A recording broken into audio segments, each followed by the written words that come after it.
Hello YouTube, it's Big Boss Railfanner, and right here I'm recording this Southern Pacific train. It's a SD40T-2, I believe, and he's moving these grain cars into the, I don't know if he's gonna just tie them down here with these other grain cars or connect them. Doesn't look like he's gonna connect these. I think he's just gonna park them down there. But yeah, this is pretty cool.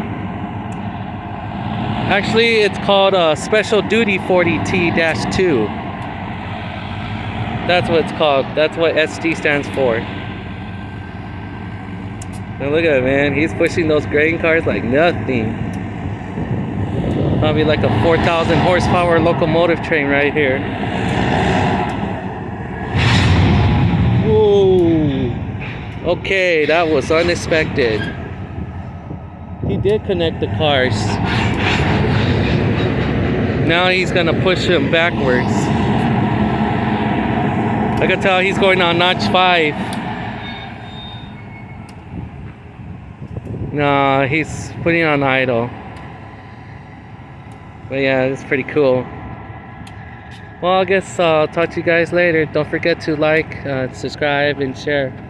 And subscribe to my channel, Big Boss Railfanner, for more train content. Talk to you guys later. See ya.